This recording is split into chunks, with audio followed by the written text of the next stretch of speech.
So welcome back if you've already been with us. Welcome if this is your first time in the series. If you have not gotten those previous recordings from us, just shoot me a direct message there in the chat. I am happy to make sure that you have the previous recordings of the series. We will be recording this session as well today, and I will be sending those in a follow-up email after the session is over. Just a couple housekeeping things. We would love if you change your chat to everyone down there when you're asking questions or comments, just so that we can all collaborate together. I will be moderating the chat, so if you guys have any questions, please feel free to pop them in there so we can flag Dr. Tejedor down and get your questions answered. And then it is my pleasure to introduce Dr. Andrea Tejedor this morning. Thanks, Camille. It's great to be back here again with our final webinar of the series. As a four-part series, Schools as a Living System, Developing Your Organizational Capacity for Technology Planning. So I'm going to jump right in. And for me, it's good afternoon because I am in New York. This is just a little bit of information about me. If you've been here before, you've seen this slide a couple of times already. I am a retired assistant superintendent for curriculum instruction and technology. I worked in the public education system in New York State for about 20 years. And I'm starting a new adventure with Bluum, and I'm excited to be here. And I'm excited to be sharing some of the work that I've done as an education strategist. So we talked in the beginning about a traditional technology planning model, and I'm just going to recap for anybody that might be newer to the series. So the first few slides will be just a recap about how we got to where we are today in the fourth webinar in the series. And so we talked about traditional technology planning, and you don't need me to tell you how to write a tech plan. You've all been through this process, or you're familiar with this process on some levels. I've shared this before, and people generally agree that yes, this is the process they've gone through. But it gets you to that final end where you can plan your budget based on your budget and your rotation cycle.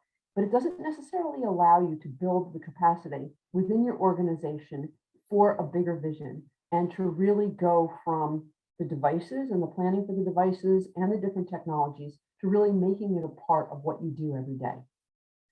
So we look at a spiral model for change as a systems approach for scaling pedagogical innovation. So how does the technology really allow us to create a vision for innovation in our school districts? And we'll be going into this model deeper again today, and really looking at these last three areas for synthesis, differentiation, and living design. This was the progression for the webinar series. We started with initiating the technology planning process, and then we moved to balancing advocacy and inquiry. Last week, we talked about reflecting on our progress and some tools to do that. And then today, we're really going to look at how do we synthesize and differentiate the strategic initiatives that we've started. So how does this become a part of what we do? These are the learning outcomes I hope you'll have by the end of our session. You'll be able to see how all the areas of the spiral model for change scaffold. So how does this all come together? How does that core of bringing together a committed group of people initially to do the visioning become a part, move from there to actually becoming a part of the living design for your organization? Also learn how the model supports leadership and governance for big picture planning for digitally responsive educational organizations, and then be able to synthesize and differentiate the ideas that emerge from this process as a part of your living design.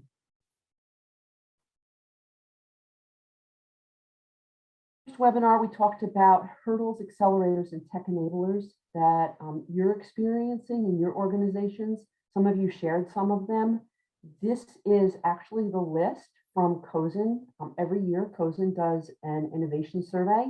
And this year, they identified these hurdles, these accelerators, and these tech enablers. Specifically in this webinar series, we talked about two of these areas throughout. One was scaling innovation in the inertia of education systems. So how can we scale innovation? And this model, the spiral model for change, actually lets us scale innovations. And also we talked about how we build the human capacity of leaders. What are the characteristics of teacher leaders? How do we invite them to be a part of this change process? And how do we support them to be leaders for our organization? The other thing we're really going to talk about today a little bit is personalization, not necessarily personalization from a student perspective, but personalization from a teacher perspective or the other people in our school district. How do we use this model to build their capacity and personalize this initiative so that it's meaningful to them? So if you've been on for the last 4 weeks, I always like to start with an opening question. And today, the opening question that I'm sharing with you is, are your vision and spaces indivisible? So is the vision that you have for your organization supported by the learning spaces? And do the learning spaces support that vision? And I didn't share the guide with you. I don't think, let me see. Yeah, you did. Oh, there we go. Okay, thank you for that. In the learning guide, or the guide that goes with the webinar, that's the opening question today. So are your vision and spaces indivisible? So what does that look like? When you go into your classrooms, when you go into your schools, do you see the learning happening in a way that supports the vision that you've set forth as a team or as a district? Right? What does that look like? It should all be, it should really all be consistent. You should be able to see it. Again, this is the context for the webinar series. I believe that educational technology is an indicator for pedagogical innovation. And as you start to look at the resources that your organization has, the areas where you want to make changes, you can use educational technology as an enabler for innovation along 3 dimensions: pedagogical, technological, and organizational. Then going back to our spiral model for change, we'll be building on this today. I am going to take you through this a little bit just so that we can go back to invitation and discovery and how that feeds into the living design that we're really after. So you start by plotting a strategic journey to build capacity. You have to build capacity for that work. And bringing together a core of committed stakeholders that will help you define what you're seeking to change, the potentials to which you aspire, and how you can begin to move toward those potentials. Week 2, we talked about collective maturation and sponsorship containers. So really seeding the ground for this work. Once you've invited people to join you and you have started to identify that vision and really dig into those potentials to which you're aspiring, how do you get there? And seeding the ground for that work. What are you doing to plant those seeds to invite people to share in your vision? And we also talked about how this feeds into building your capacity with who you invited, right? So initially we invited people to join us, but we wanted to make sure we had a balanced group of people. Are there movers, followers, opposers, and bystanders that have joined you in that work? Making sure that your group is also representative of your organization. So do you have high school teachers, elementary school teachers, middle school teachers, content area specialists, instructional support specialists? What does that look like for your organization? And then how do you support their work as they start to engage in innovation?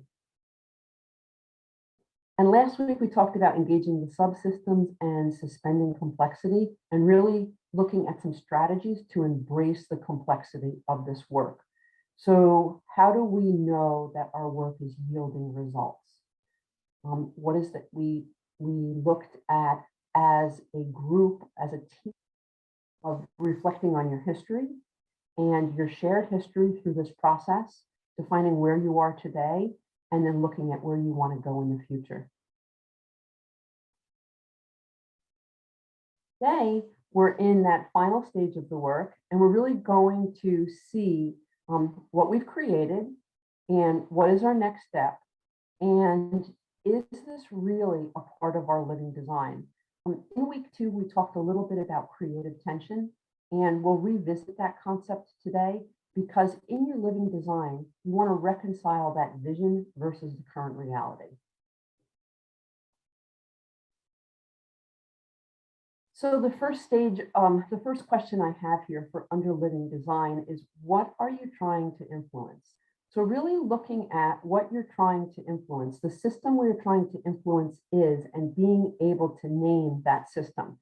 So question 12 in the webinar guide, it's really a statement. So the system we are trying to influence, ... So what is that system you're trying to influence for your students? On the right side, I listed the actual steps in the other phases that we visited previously that really would lead us to this place today with that systems perspective of what you're trying to influence and being consistent about going towards the same goal and looking at that systems through a similar lens.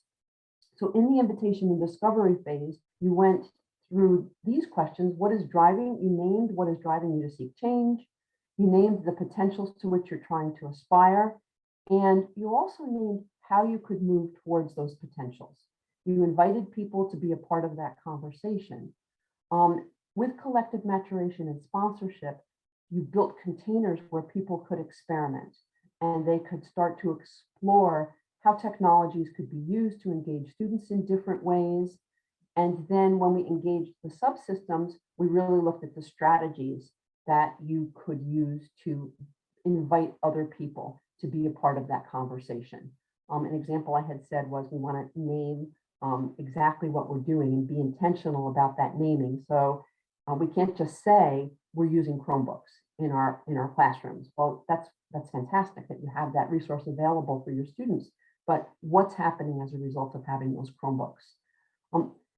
With a question like this, when it becomes a part of your living design, you want to see evidence that this type of innovation is happening throughout the organization at this point, or that you have the capacity to really support this type of innovation throughout the organization. When we were engaged in this work, I had a teacher come to me he was a music teacher, and he wanted to offer an electronic music class. It's not something that we had offered in our school district previously.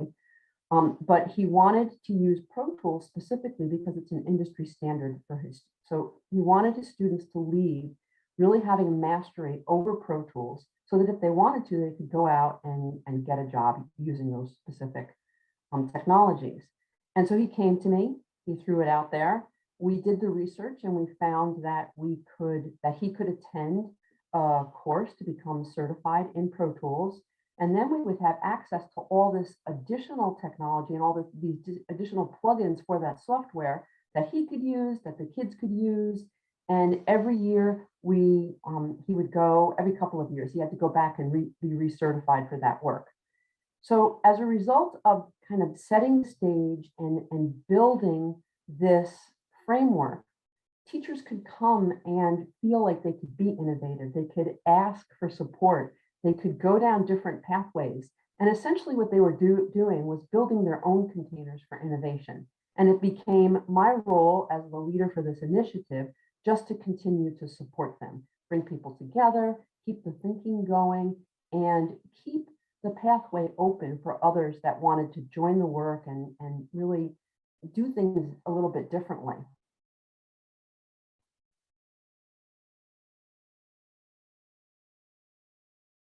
The next piece is, what do you need to learn? And again, that goes back to our question from last week. What do you need to learn? That's an ongoing question, right? As your work progresses, remember to ask yourself the question again and again and again. What's that question that started your work? You define that question. What is it you're paying attention to? So as your work progresses, what is it you're looking at? In learning organizations, you're constantly learning, you're constantly looking at the work you've done and reframing it for moving forward. So again, if we look at the spiral model for change in terms of where you started, where you're going, how you're moving from that initial thought about your initiative, about your technology planning, how you're moving from there to actually having those tools being a part of what you do every day. And so again, if we go back to what feeds into this, what's driving you to seek change, what potentials are you aspiring to, how do you move towards them? Also, it's important to keep in mind that balance of people on your education or instructional technology team or your technology leadership team. Do you have movers, followers, opposers, and bystanders? Remember, those opposers help you sort of recalibrate as you're doing your work. So you don't want to get too far off track because if you're with a bunch of movers just keep going forward, right? They're going to come up with new ideas. But your opposers will say, wait, how does this fit into our vision? How does this really help us get where we want to go? And then when we engage the subsystems in suspended complexity, you're really looking at, is our work yielding the results we were hoping for, or what is happening as a part of this initiative? What is happening now that we have the technology? What is happening now that we have infrastructure to support this work? You're naming your collective experience and the strategies that you can use to engage the subsystems. We talked last week, I talked a little bit about relinquishing control, and you want to suspend control as people start to come to you with new ideas, just like in the previous example where I talked about the music teacher, because that makes room for new innovation. As you continue to bring in new perspectives, it really lets you move that work forward even more so. You know, as a leader, you need to listen, you need to stay present, you need to hear what's happening as a result of the technology innovations that you're bringing into the district, because at the end of the day, those additional perspectives are going to really make it even better. It's not about you, it's not about what, you know, the seeds, you're just planting the seeds to grow this work. But when other people get involved and they really feel a part of it, and then they start to take that initiative, you have an extraordinary commitment and enthusiasm for new ways to engage students in learning. So the next piece we have here is assess. What are we bringing to the learning community? So how has this work that you've done with your technology planning, with your technology leadership team, what's happened as a result of that? What is it really bringing to the learning community? So I like to look at it as people, you're bringing new thinking, right? You're bringing intellectual knowledge, data, qualitative data, quantitative data. You've worked with these people to start something brand new in your district. You've supported them in their thinking and their perspectives. One of the things that I found with this work is I now had a group of people that were all thinking differently about technology and about the way that they were using it in their classroom. They became the go-to for everybody in the district in terms of professional learning related to the instructional technologies. And we supported this in a couple of different ways. We did in-service days for the teachers, superintendents conference days. And often these leaders, these teacher leaders, would take the lead in facilitating workshops and classes for the other teachers in the district. So we do a mini ed tech conference within the district. We also set time aside for them to provide chairside assistance to their colleagues.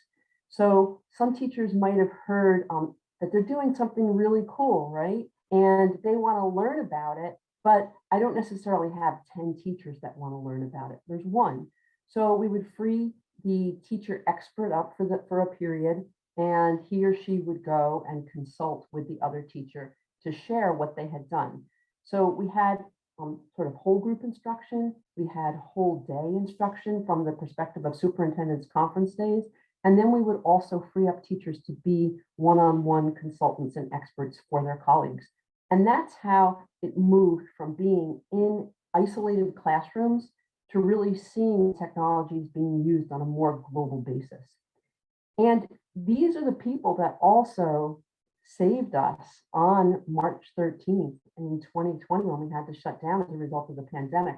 We had spent a lot of time building the capacity of these teacher leaders over the years to be proficient with the technologies, to be really comfortable with the technologies. So when we had to shut down, we already had people ready to go to help us educate the rest of the staff about how to use Google Classroom. It was largely being used, but how to use Google Classroom, or how to use Google Forms, or how to do check-in with your kids. Different ways that we could use Pear Deck to engage students and use it as a more engaging lesson. So we were able to move very quickly as a result of having spent a lot of time immersed with this model and also with the technology initiatives in the district. This is not something that happened overnight.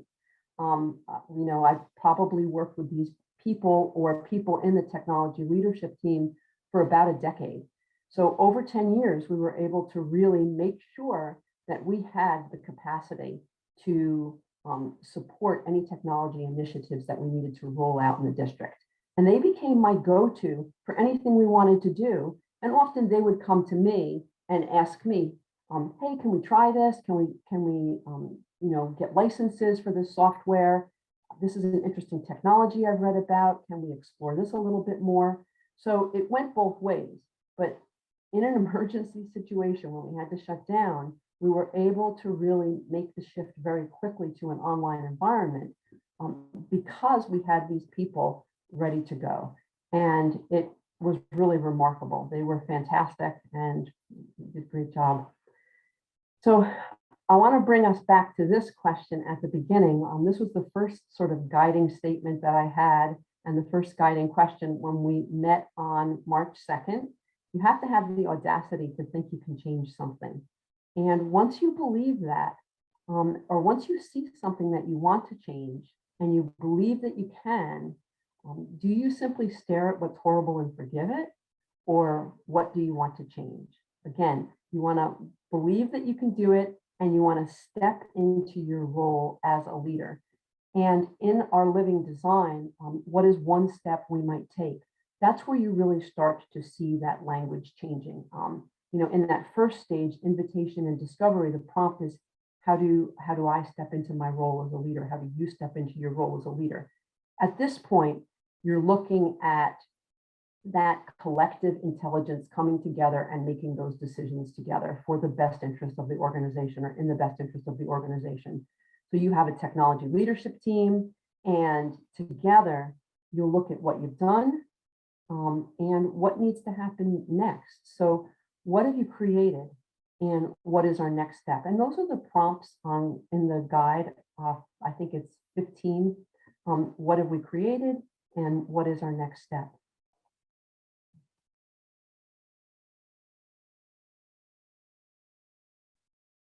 So the last piece I have under living design is, it's kind of like a challenge or another reflection. What about today is almost true, but isn't? And this is a hard one because we don't know, but this is, the opening question for week 2 when we met on March 9th was, when we're immersed in change on a continual basis, it isn't noticeable, but if we pause and observe, we will find instances of innovation that are sparking change. And can you name an example? So as you think about the work you've done and you've paused to reflect, what is it about today that you see as progress, but you still have room to grow? And that's where we looked at that creative tension, right? The concept of creative tension is introduced by Peter Sang, the author of The Fifth Discipline. You also see it with Robert Fritz. He has some great stuff about creative tension in his book, The Path of Least Resistance. But it's essentially that structure that helps you facilitate creativity and change. And it's that pull between your vision and where you are today. If you've been immersed in this model, or you're thinking about technology and the role it plays in your organization and how it can be used as an enabler of innovation, you have to be open to the different ways that your vision can be realized, because it might not always be what you see. So you want to stay open to the different ways that you could close the gap between your reality and your vision. It's important for you as a leader to hold fast to your what of your vision, but be very loose about how it can be created.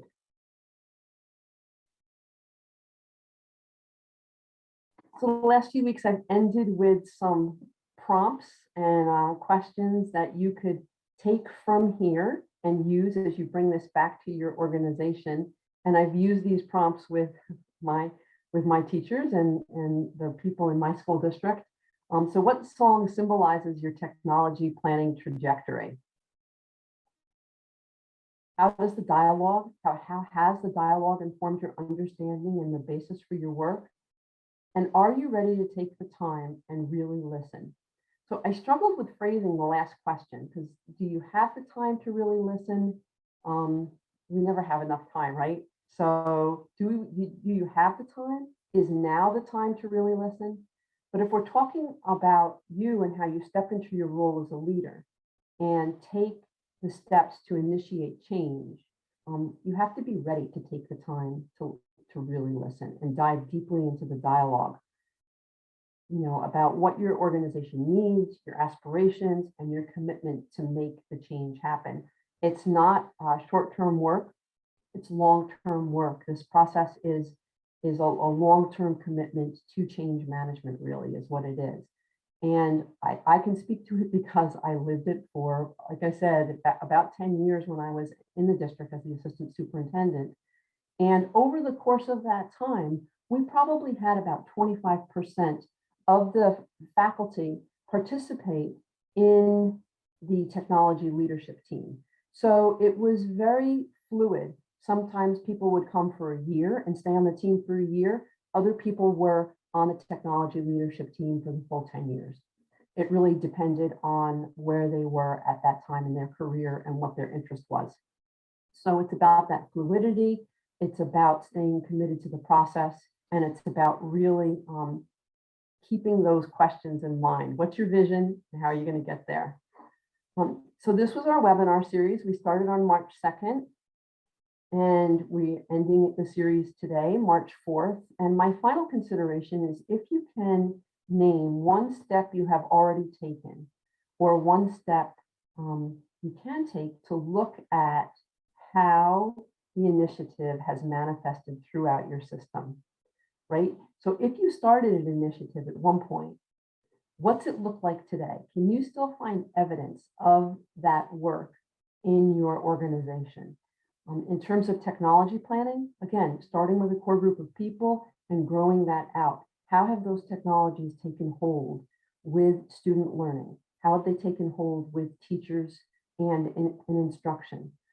How are students using them to build their own voice and share what they're learning? It is a continuum.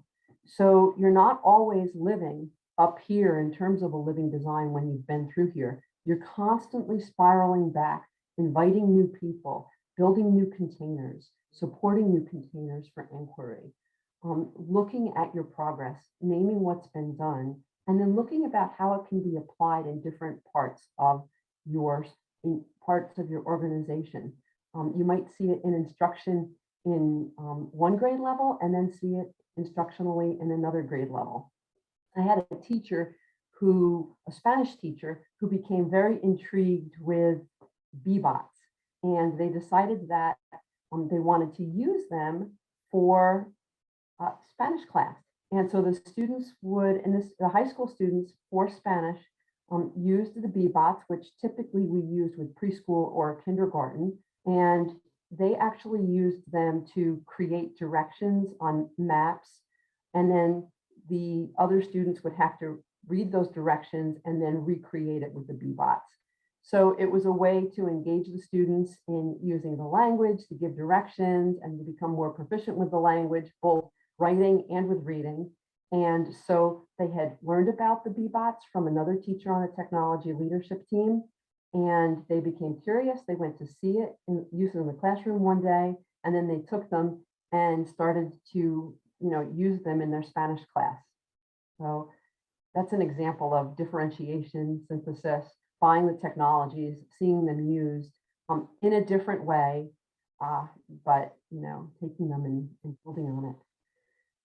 So these are resources that are a part of that I've used to build this work over the years. And you'll have access to this after the webinar is over. But Robert Fritz has really informed a lot of my work in terms of the path of least resistance and learning to become a creative force in your own life. William Isaacs actually wrote a book about dialogue and the art of thinking together, and looking at dialogic leadership, and then Peter Senge in the fifth discipline. This is our webinar series. I've ended with this every time as well. Disruptive innovation rarely happens by chance. It's not a light bulb moment, or it's rarely a light bulb moment. You have to lay a foundation and plot a strategic journey, seed the ground for inquiry, take time to pause, embrace the complexity, reflect on your progress, and continually circle back to observe and assess the current reality, and then reconcile that with your vision. And that is how you move the work from that central core to it becoming a part of your living design. This was one piece of a bigger framework that we've been looking at for planning for digital age learning. And so, first of all, I have to define what digital age learning is, right? So before I jump into how this fits into that, but digital age learning requires students to engage in creativity, communication, collaboration, and critical thinking in a 24/7 internet connected and digitally linked world for personal development and growth. And these are words we've heard, the 4 C's. We've been hearing them for a long time. And this model for technology planning really moves you from the device to actually the learning that's happening with the technologies. And this is a framework for digitally responsive educational organizations. And there's 9 elements to the framework. The first one is leadership and governance. And we've really been focused on leadership and governance the past 4 weeks. This model is a model for leaders to use to grow any initiative, but specifically looking at technology initiatives and how you move from talking about devices to talking about how we learn as a result of having the assets that let us engage our students in learning as a result of having those technologies. So that kind of wraps up our series. If you have questions, please put them in the chat now. And we are going to be having some additional webinars about the framework and that build on that framework. And I know we have some other webinars going on as well. Camille? Yes, we do. We have a couple other webinars coming up. Right now, we are also have an AR/VR series. So that is happening tomorrow at 2 p.m. Pacific, and then also next Thursday as well. Tomorrow we'll actually be joined by a panel of educators from a district in Colorado Springs that has integrated AR/VR into their classrooms. So they'll be joining us to kind of give insight into how they did that. Google Workspace for Education is going to be another series that's coming up. So I'm going to go ahead and put our events page in the chat here. And this is where you will find all of our upcoming webinars and events if you guys want to join us. Awesome. And then we would love to hear your feedback on this series and just what kind of topics you guys are looking for. So I'm going to add that in the chat as well. If you could take 2 minutes and just share with us what you learned from today, that would be awesome. Thank you so much, Dr. Tejedor. It's been so awesome doing this series with you. And just, you're really making us think about those hard questions. So we're excited to continue learning from you. Thanks so much. It's been a pleasure. Awesome. Thank you, everyone. Have a great day.